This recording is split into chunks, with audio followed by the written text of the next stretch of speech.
Doctor ortho Ayurvedic oil और capsule, अब दर्द भी घुटने टेकेगा। महिला बीएलओ से मारपीट का मामला, गाली गलौज करते हुए वीडियो बनाने वाले को भी पीटा। महिला को फॉर्म मिलने में देरी होने पर भड़क उठी और सीधा मारपीट करने लगी।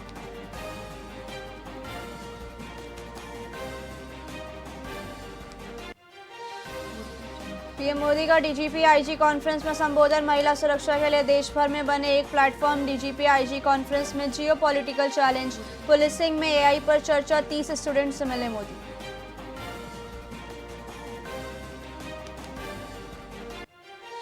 रायपुर रेलवे स्टेशन से बच्ची को उठा ले गई महिला, पत्नी से हुआ झगड़ा, बेटी को लेकर निकला था पति। 8 दिन बाद भी नहीं मिला सुराग, कोई नहीं।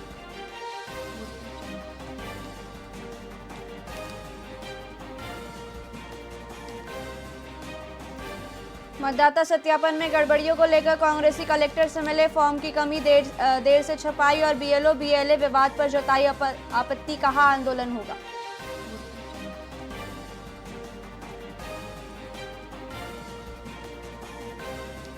श्री प्रकाश जायसवाल पंचतत्व में विलीन, बेटों ने दी मुख्य अग्नि, राजकीय सम्मान के साथ अंतिम संस्कार। 5000 से ज्यादा लोग रहे मौजूद।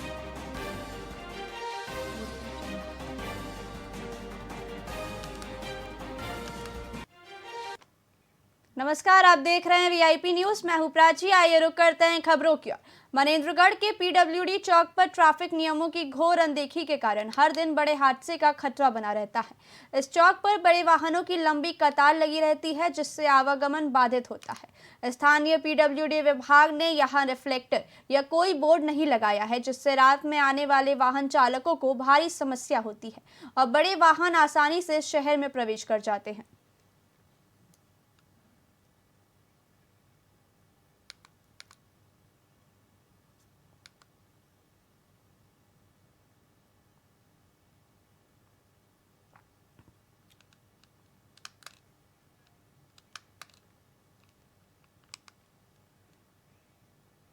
एमसीबी जिले में स्वास्थ्य केंद्र का भवन होने के बावजूद भी ग्रामीणों को इलाज के लिए 60 किलोमीटर दूर जाना पड़ रहा है। ग्रामीणों ने बताया कि अस्पताल 3 साल से बंद पड़ा है और यहां न डॉक्टर है, न ही स्टाफ और न ही दवाइयां। जंगली क्षेत्र होने के कारण यहां 108 की सेवाएं भी नहीं पहुंच पाती, जिससे रास्ते में ही मरीज दम तोड़ देते हैं। ग्रामीणों ने जनप्रतिनिधियों की अनदेखी पर भी गुस्सा जाहिर किया और डॉक्टर भेजने की मांग की है। हम लोग तो यहाँ से जनकपुर, रकुलपुर, शहडोल जाते हैं अपना इलाज कराने, तब जीवन बचता है। नहीं तो यहाँ कोई इलाज का गुंजाइश नहीं है, इसलिए हम लोग परेशान हैं। और यहाँ से 24 किलोमीटर कोटाडोल पड़ता है, 60 किलोमीटर जनकपुर। हम लोग परेशान होकर दिवस होकर जाते हैं, कहीं रास्ता में गाड़ी बिगड़ गया, इसलिए कोई जंगल पहाड़ है, इसलिए कोई मरीज मर भी जाता है। वहाँ आते भी हैं तो बाहर घर गांव में दवाई गोली भी नहीं देते हैं, घूम फिर के चले जाते हैं। और हम लोग को भाई दवाई का परेशानी तो होता ही, किसी प्रकार का किसी का तबीयत खराब हुआ, अब इंटीरियर कितना बड़ा इंटीरियर है, देख ही रहे हैं आप लोग। किसी तरीके से हॉस्पिटल कोई पहुँच पा रहा है, कोई पहुँच भी नहीं पा रहा है। अधूरे में किसी को मृत्यु, कई जन मर चुके जंगल में ले जाते समय, हॉस्पिटल नहीं पहुंच पाते। अब किसको हम कहें, कोई सुनने वाला नहीं है हम लोग का। यहाँ विधायक महोदय हैं तो हम तो देखे तक नहीं, आज तक तो उनके पास अब रिपोर्ट का भेजे। तो दवाई करने कहाँ जाती हैं? जनकपुर साधु। आप क्या चाहती हैं? भाई डॉक्टर यहाँ आओ, चाहिए हम लोग बाहर कहीं जाए। फिर देखता हूँ, टाइम से जांच करवाता हूँ, जो होगा फिर आपको बता देंगे, अगर अनुपस्थित है तो कार्रवाई करेंगे। एमसीबी जिले के नगर निगम में अप्रवासी भारतीय चंद्रकांत पटेल द्वारा जरूरतमंदों के लिए कंबल वितरण किया गया। इस वर्ष यह आयोजन उनकी माता श्रीमती कुंवरवेन पटेल की 100वीं जयंती को समर्पित रहा, जिसमें सैकड़ों गरीब परिवारों को कंबल दिए गए। इस दौरान चंद्रकांत पटेल ने संस्कार और बच्चों की शिक्षा पर जोर दिया।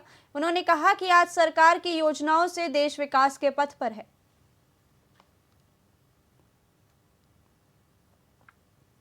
ये जो इसका एक अपना एक अलग आनंद है, एक हृदय में एक ऐसा लगता है कि ये शायद ये ईश्वरीय कार्य है और शायद ईश्वर की प्रेरणा से ही हो सकता है ये। और ये करीब 45 वर्षों से जो मैं ये बांट रहा हूँ। मैं पहले जब अमेरिका नहीं गया था तो उस समय भी बांटता था, आर्थिक क्षमता कम थी, लेकिन 7500 बांटता था। तो और ये मेरी योजना में हमेशा रहता है, और मैं यदि नहीं भी रहता हूँ तो मेरे अनुपस्थिति में भी कई बार बटा है यहाँ पर। तो ये वास्तव में सेवा का एक अच्छा, और सेवा ही जीवन का मेरा वो है, मूल वो है। ये जो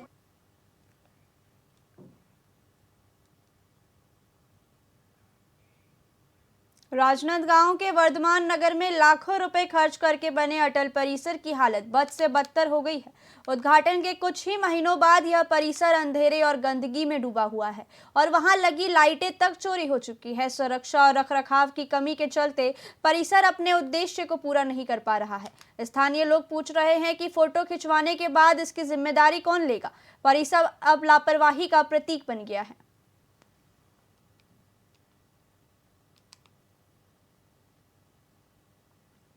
जो अटल परिसर का निर्माण हुआ है उसमें विद्युत व्यवस्था अभी बाधित है, क्योंकि खुले में लाइट्स लगी थी और बारिश के दिनों में खराब हो गई हैं, तो उनको निकाल के अभी चेंज कर रहे हैं।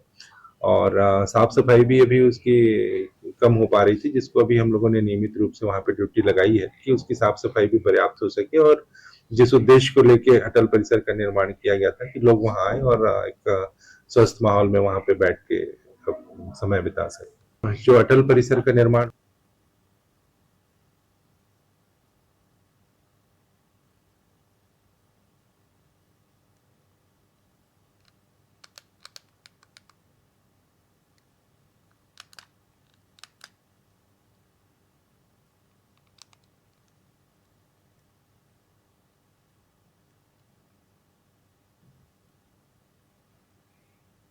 प्रधानमंत्री मोदी ने मन की बात कार्यक्रम में प्राकृतिक आपदाओं के दौरान आपसी सहयोग को भारत की असली शक्ति बताया और युवाओं से देश के निर्माण में योगदान देने का आह्वान किया। इस पर मुख्यमंत्री विष्णुदेव साय ने कहा कि यह कार्यक्रम नई ऊर्जा देता है और रोजगार के अवसर पैदा करेगा। सीएम साय ने यह भी बताया कि प्रधानमंत्री ने प्लास्टिक मुक्त शहर की दिशा में मिसाल कायम करने वाली अंबिकापुर नगर निगम की अनूठी पहल गार्बेज कैफे की सराहना की।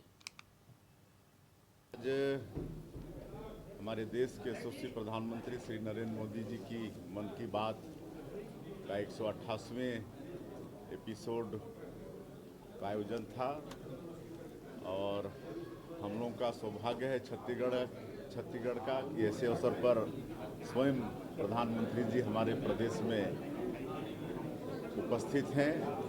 और आज यहाँ पर रायपुर पश्चिम विधानसभा में भव्य आयोजन मन की बात का किया गया था, जिसमें हमारे प्रदेश के पूर्व मुख्यमंत्री, विधानसभा के अध्यक्ष, हमारे मंत्रीगण, हमारे विधायकगण, हमारे निगम मंडल के अध्यक्षगण, हमारे संगठन के वरिष्ठ लोग और सैकड़ों संख्या में हमारे कार्यकर्ता बंधुगण सबकी उपस्थिति में हम लोग मन की बात को सुने हैं। और सबको इंतजार रहता है हर महीना आखिरी रविवार का, कि उस दिन हमारे माननीय प्रधानमंत्री जी एक गार्जियन की भांति पूरे देश की 140 करोड़ जनता से रूबरू होते हैं और अनेक नई बात जो देश में नवाचार होते हैं सबको बताते हैं। उससे प्रेरणा भी मिलती है, कई जानकारियां भी देते हैं, उसका लाभ होता है। तो आज हम सब लोग मिलके मन की बात सुने हैं और कई चीज़ों को आज भी वो बताएं। आज बिलासपुर में संभाग आयुक्त सुनील जैन और कलेक्टर संजय अग्रवाल ने संयुक्त रूप से 3 विधानसभा क्षेत्रों के आधा दर्जन से अधिक मतदान केंद्रों का निरीक्षण किया। उन्होंने मतदाता सूची के गहन पुनरीक्षण कार्य की समीक्षा की और बीएलओ को मार्गदर्शन दिया। निरीक्षण के दौरान बीएलए की अनुपस्थिति पर कमिश्नर ने आपत्ति जताते हुए सहयोग की अपील की। उन्होंने पदयात्रा कर लोगों को जागरूक भी किया और एक पात्र मतदाता को भी न छूटने देने पर भी जोर दिया।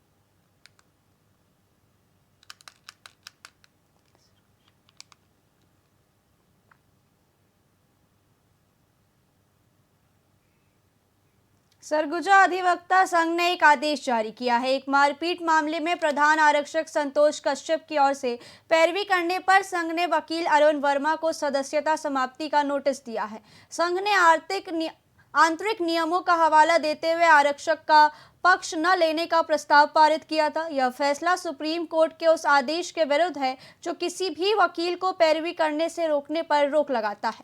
इस तुगलकी आदेश से न्यायपालिका की स्वतंत्रता पर सवाल खड़े हो गए हैं।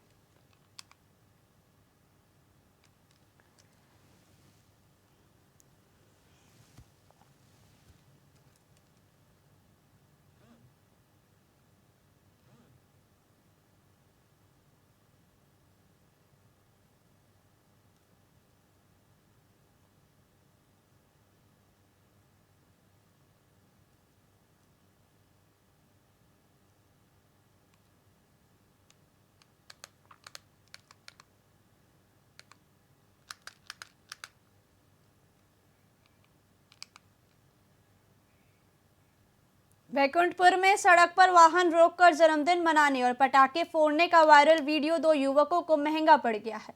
वीडियो के आधार पर पुलिस ने 2 युवकों के खिलाफ मामला दर्ज किया है। दोनों ने चलती सड़क पर वाहन के बोनट पर केक काटकर यातायात बाधित किया था। पुलिस ने विस्फोटक पदार्थ से उपेक्षापूर्ण कार्य और लोकमार्ग में अवरोध उत्पन्न करने सहित कई धाराओं में एफआईआर दर्ज कर जांच शुरू कर दी है।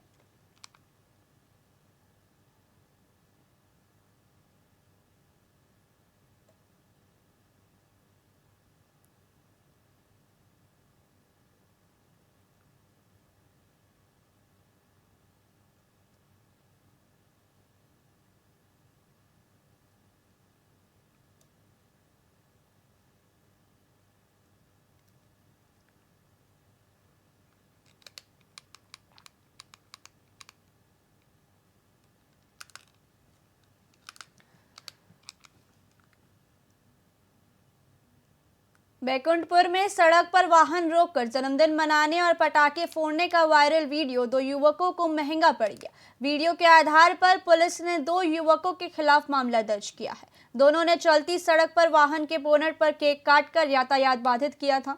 पुलिस ने कई धाराओं में मामला दर्ज किया है और जांच शुरू कर दी है।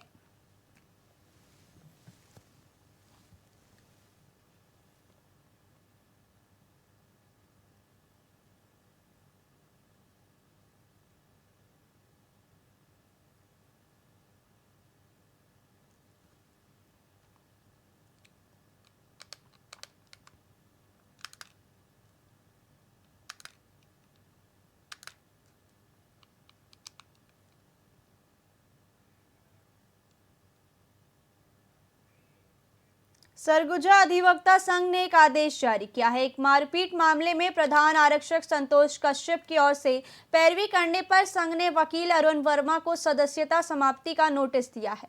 संघ ने आंतरिक नियमों का हवाला देते हुए आरक्षक का पक्ष न लेने का प्रस्ताव पारित किया था।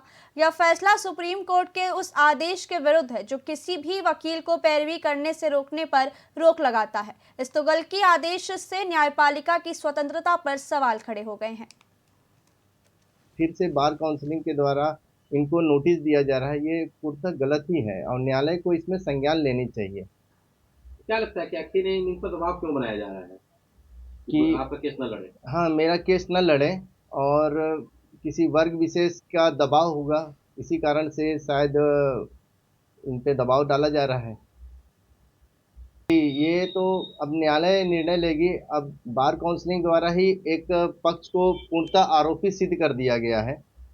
अब वो विधि वक्ता हैं, बहुत ज़्यादा ज्ञान रखते हैं और वरिष्ठ अधिकारी वरिष्ठ अधिवक्ता उनके साथ हैं, तो मैं इसमें क्या ही बोल सकता हूँ। जिसलिए हमको उनके द्वारा एक सूचना पत्र जो है प्राप्त हुआ है, लेकिन माननीय सर्वोच्च न्यायालय ने स्पष्ट निर्देश दिया है 2024 में कि कोई भी ऐसा प्रस्ताव पारित नहीं किया जाएगा जो वकीलों को किसी की प्रैक्टिस करने से रोका जा सके।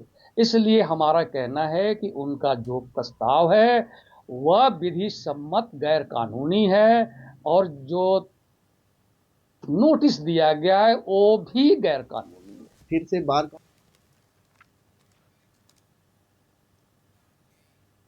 फिलहाल खबरों में इतना ही। देखते रहिए VIP न्यूज़। नमस्कार।